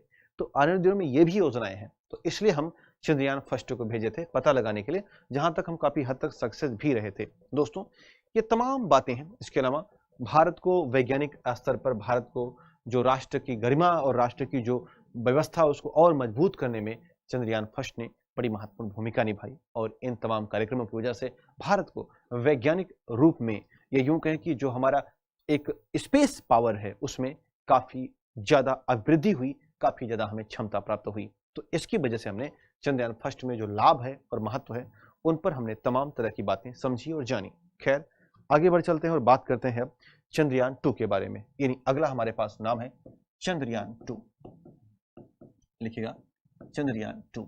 और देखा जाए कि चंद्रयान 2 में ऐसी कौन सी बात है जो हमारे लिए ज्यादा महत्वपूर्ण है। तो क्या हो जाएगा हमारा अगला है चंद्रयान 2। दोस्तों, मैं आपको बताता चलूं कि वर्ष 2008 के बाद, वर्ष 2008 के बाद हम तमाम प्रकार, बहुत सारे प्रकार के ऐसे PSLV और GSLV के जरिए उपग्रह भेजते रहे। लेकिन चंद्रयान के अगले संस्करण में काफी विलंब हुआ और ये जाकर के 2019 में, है ना, इसके प्रक्षेपण की डेट निर्धारित की गई, यानी इसे भेज जाने की तैयारी हुई। शुरुआती दौर में इसकी डेट लगातार बदलती भी गई, कुछ तकनीकी खामियां भी आई। लेकिन मैं आपको बताऊं कि 22 जुलाई दोपहर को 2:43 में 2019 को ये सफल तरीके से प्रक्षेपित किया गया। कब? उत्तर होगा 22 जुलाई 2019 को इसे भेजा गया। और वाहन का नाम था, ध्यान देना, अब हमने वाहन बढ़ा दिया, GSLV मार्क 3 M1 के जरिए। पता नहीं कितने एग्जाम में इसे पूछा जा चुका है। तो ये वाहन का नाम था। क्यों? क्योंकि चंद्रयान का वजन ज्यादा हो गया था। चंद्रयान मोटे मोटे तौर पर 4 टन के आसपास, कहां तक, इसमें वजन ज्यादा हो गया था। और वजन ज्यादा हो जाने की वजह से, वजन इसका ज्यादा हो गया था। मैं आपको बताऊं कि आमतौर पर ये तकरीबन 4 टन के आसपास, कितना, 4 टन के आसपास तक चला गया था। और इतना ज्यादा वजन होने के बाद, इतना ज्यादा वजन होने के कारण हमने GSLV का उपयोग किया, यानी कि जो हमारे पास बाहुबली पावर का है GSLV है, उसके जरिए हमने चंद्रयान 2 को भेजा। मेरे दोस्तों, मैं आपको बताता चलूं कि 3850, कितना, 50 किलोग्राम वजनी उपग्रह हुआ करता या ये मिशन था। तो अब इसके लिए हमें जीएसएलवी का ही सहारा लेना पड़ता है, कारण कि ये इतने ज्यादा वजन भेजने में यही सक्षम होता है। तो इसको हमने भेजा और हमने इसे सफलतापूर्वक इसी कक्षा में लगभग 50 दिनों की यात्रा के दौरान, है ना, एक तरीके से ट्रांसफर ऑर्बिट का उपयोग करते करते हमने एक लंबी अवधि पूरी की। और लंबी अवधि पूरी करने के बाद हम जुलाई के बाद अगस्त महीना पूरा बीता और अंत में जाकर के सितंबर महीने में 7 सितंबर 2019 को, कब, मैं अगली डेट बताऊं आपको, याद होगा ये डेट, 7 सितंबर 2019 को हम बिल्कुल ऐन वक्त पर लैंड करने वाले थे। हमारा, अगर मैं आपको आगे बढ़ाऊं, आपके लिए बताऊं कि बिल्कुल मान के चलना कि ये चंद्रमा है ना, और ये चंद्रमा की कक्षा है ना, ये चंद्रमा की कक्षा है और यहीं पर इसी कक्षा में हमारा ऑर्बिटर है। ये क्या है, हमारा ऑर्बिटर है। ये कहानी मैं आपको समझा रहा हूं, कब, उत्तर होगा 7 सितंबर की कहानी है 2019 की। कब की, 2019 की कहानी है जो मैं आपको समझा रहा हूं। और अब इस ऑर्बिटर से हमारा लैंडर इसके कहां पर, ये कैसा पोल है, उत्तर होगा ये इसका साउथ पोल है, इसका साउथ पोल है, यहां पर लैंड करने वाला था। लेकिन दुर्भाग्य रहा कि हम अपना जो विक्रम लैंडर था, जो हमारा विक्रम लैंडर था, उसकी स्पीड को कम नहीं कर पाए, उसकी स्पीड को कम नहीं कर पाए और ठीक 2 मिनट पहले ही हमारे लैंडर का संपर्क हमसे टूट गया और चंद्रमा की सतह पर जाकर के टकरा गया, है ना। और इस प्रकार से ध्यान देना, इस प्रकार से जो हम लोग यहाँ पर बैठ करके इस ऑर्बिटर से संपर्क साध रहे थे और ऑर्बिटर लैंडर संपर्क साध रहा था, यहाँ वाला संपर्क टूट गया, यहाँ का संपर्क टूट गया और आज भी हमारा ऑर्बिटर और हमारे साथ संपर्क बना हुआ है। लेकिन अब इसके बाद का संपर्क अब नहीं है, यानी कि हमारा जो ऑर्बिटर मिशन था, जो हमारा ऑर्बिटर मिशन था, ये अभी भी सक्सेस है। लेकिन इसके साथ ध्यान देना, इसके साथ कुल 3 प्रकार के मिशन भेजे गए थे। कौन कौन से, ऑर्बिटर मिशन, और इसका जो जीवन काल है ये मान के चलना 7 वर्ष के लिए भेजा गया, अभी भी एक्टिव है। और जब चंद्रयान 3 लेकर के हम जा रहे हैं 2021-22 में, तब ये उनके साथ अच्छी तरीके से मिल करके काम करेगा। दूसरा हमने भेजा था इनमें लैंडर, क्या भेजा था, लैंडर, जिसका नाम था विक्रम, ठीक है, क्या नाम था, विक्रम लैंडर नाम था। मेरे दोस्तों, इस विक्रम लैंडर का जो वजन था, यानी कि टोटल तो वजन कितना है, टोटल है 3850 किलोग्राम, 3850 किलोग्राम। तो इनमें से अधिकांश जो वजन वो ऑर्बिटर का है। मैं आपको बताता चलूं, ये 2379, कितना, 2379 किलोग्राम वजनी कौन है, ऑर्बिटर था। और अगर लैंडर की बात करें तो इसका वजन है 1471 किलोग्राम, कितना, 1471 किलोग्राम वजनी ये था लैंडर, विक्रम लैंडर। और हमने एक और रोवर इसके साथ भेजा था जिसका नाम था प्रज्ञान, क्या नाम था, प्रज्ञान नाम था। और इसका वजन है कितना, 27 किलोग्राम, कितना, 27 किलोग्राम। दोस्तों, इस रोवर में कुल 6 पहिए, कितने, 6 पहिए लगाए गए थे, जिसके जरिए उबड़ खाबड़ जमीनों पर समस्या ना पैदा हो, है ना। अगर 4 पहिया होगी ना, 4 पहिया होगी तो ये गिर जाएगा, लेकिन 6 पहिए के साथ ये उबड़ खबड़ जमीनों भी आगे बढ़ सकता था, ऐसी हमारी उम्मीद थी। लेकिन उम्मीदों पर यह मामला खरा नहीं उतरा और हमारा जो व्यवस्था थी, चंद्रयान 2 के सफल का व्यवस्था था, इसे हम सॉफ्ट लैंडिंग करने की कोशिश करते, लेकिन ये सॉफ्ट लैंडिंग सफल नहीं हो पाई और अंततः हमारा जो संपर्क है विक्रम लैंडर से टूट गया और भारत ऑर्बिटर और लैंडर के बाद, ऑर्बिटर के बाद लैंडर और रोवर की क्षमता हासिल करते करते रह गया। ये कहानी मैं आपको 2019 की समझा रहा हूं। इसके बाद 2020 आता है और पूरा का पूरा साल कोविड में गुजर जाता है दोस्तों, है ना। और कोविड के कार्यक्रमों की वजह से हम इस पर और अधिक काम नहीं कर पाए। मैं आपको बताता चलूं, हमारे पास 2021-22 में, 2021 के लास्ट में, है ना, अथवा 2022 की शुरुआत में हम चंद्रयान 3 भेजने की तैयारी कर रहे हैं, चंद्रयान 3 भेजने की तैयारी पर काम कर रहे हैं। हालांकि ध्यान देना, इसमें केवल और केवल हमारे पास क्या जाएगा, लैंडर जाएगा और ऑर्बिटर जाएगा। क्या जाएगा, लैंडर और रोवर ही जाएगा, ध्यान देना। इसके अलावा ये पूर्व में भेजे गए ऑर्बिटर का ही उपयोग करेगा, अर्थात जो ऑर्बिटर हमने चंद्रयान 2 के जरिए भेजा था, उसी ऑर्बिटर के जरिए ये संपर्क में बना होगा। ईश्वर से उम्मीद कीजिएगा कि इस बार हमारे पास जो सॉफ्ट लैंडिंग का मामला है, जो सॉफ्ट लैंडिंग का मामला है, ये पूरी तरह से सफल रहे और इस सफलता के साथ साथ भारत को वो मुकाम, वो क्षमता हासिल हो सके जिसके जरिए भारत देश अब फिर से कैसा बन जाए, लैंडर और रोवर को उतारने वाला एक चौथा देश बने या क्षमता वाला देश बने।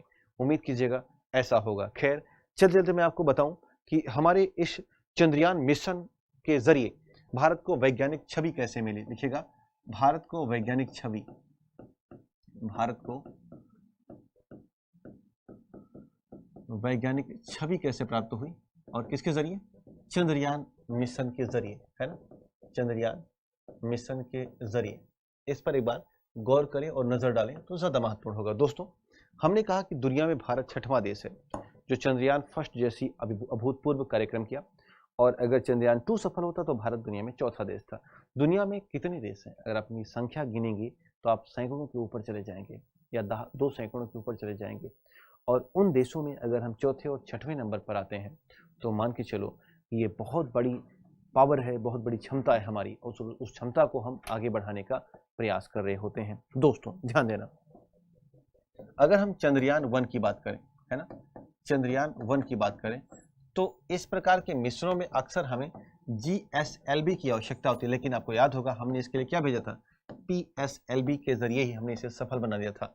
पूरे विश्व को यह दिखाना बहुत बड़ी बात थी, पूरे विश्व को बताना कि हमारे पास मात्र PSLV के जरिए हम ऐसे मिशन भेज सकते हैं जिसको आप GSLV के जरिए भेजते हो। यानी, और दूसरी बड़ी बात कि चंद्रयान फर्स्ट ने ही इस प्रकार की भावना को, इसको हमने आगे बढ़ा दिया कि हमने ये बता दिया कि हम H2O के बारे में बता रहे हैं, यानी कि जल के बारे में बता रहे हैं, और इस तरह की बातें बताना वाकई में वैश्विक जगत को एक तरीके से तहलका मचा देना था। इसके अलावा चंद्रयान 1 के साथ आपने क्या भेजा था? 6 विदेशी पेलोड भेजे थे, और 6 के 6 क्या थे? पूरी तरीके से सफल रहे, पूरी तरीके से सफल रहे, और इनका जो विश्वास है, इनकी जो हमारे साथ बातें हैं, क्षमताएं हैं, वो कहीं ना कहीं बढ़ी, आगे बढ़ी, और वैश्विक स्तर पर हमारी जो वैज्ञानिक क्षमताएं हैं उनमें इजाफा भी हुआ। इसके अलावा मैं बताऊं कि अत्यंत कम समय में, है ना, बहुत ही कम समय में इतने बड़े मिशन को भेजना अपने आप में एक बहुत ज्यादा क्षमता होती है। मैं और आपको बताता चलूं कि जो हमारा चंद्रयान 2 की सॉफ्ट लैंडिंग विफल हुई है,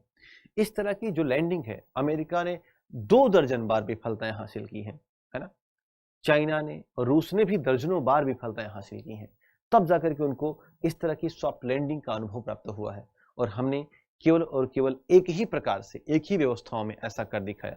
उम्मीद कीजिएगा जो चंद्रयान 3 जा रहा है वो अगली बार सफल ही होगा, और हमारी दूसरी सॉफ्ट लैंडिंग सफल होगी, और ये कहीं ना कहीं दुनिया को ये बताने के लिए पर्याप्त है कि हम कितने ज्यादा क्षमतावान हैं, कितनी बेहतरीन हमारी जो एक्यूरेसी लेवल है वो कितना स्पष्ट और कितनी सटीक है। दोस्तों, इसलिए हम चंद्रयान 2, 1, 3 तरह की सीरीज भेजते रहते हैं। उम्मीद कीजिएगा कि जब हमारी तकनीकी और आगे बढ़ेगी तो हम मानव को चंद्रमा पर भेज पाएंगे, और वो दौर होगा चंद्रयान 4 या चंद्रयान 5 का, और जब हमारे देश का कोई अंतरिक्ष यात्री चंद्रमा पर जाकर के चहलकदमी करेगा। मैं आपको बताता चलूं, दुनिया के तमाम ऐसे देश हैं या ऐसे तमाम वैज्ञानिक हैं जो चंद्रमा पर गए हैं और वहां जाकर के चहलकदमी भी किए हैं। तो ये तमाम बातें नहीं आज के इस पूरे सत्र में। मुझे उम्मीद है आपको ये सत्र बेहद मजा आया होगा समझने में। इसके अलावा आपको बताऊं कि भारत देश मंगलयान भेजा, और आने दिनों में हम गगनयान और आदित्य L1 मिशन की तरफ आगे बढ़ रहे हैं, और उस मिशन को पूरा करते करते हमारे पास और बेहतरीन क्षमताएं भी आ जाएंगी, है ना। तो ये तमाम बातें हैं, अगले किसी सत्र में हम आदित्य L1 मिशन के बारे में और गगनयान मिशन के बारे में या मंगलयान मिशन के बारे में भी आपके साथ बातें साझा करूंगा और आपको समझाऊंगा कि वो कैसे होता है। तब तक आज के इस पूरे सत्र में कुल इतना ही था दोस्तों, और मुझे उम्मीद है आपको बेहद आसान लगा होगा। ये सत्र समझने में काफी रुचि दिखाई होगी आपने, और भारत की ये वैज्ञानिक छवि और भारत का ये अभूतपूर्व प्रदर्शन आपने समझा होगा, इसके बारे में जाना होगा। तो आज इतना ही है, मिलते हैं फिर किसी सत्र में बेहतरीन उदाहरण के साथ। तब तक के लिए ढेर सारा प्यार और नमस्कार। Thank you.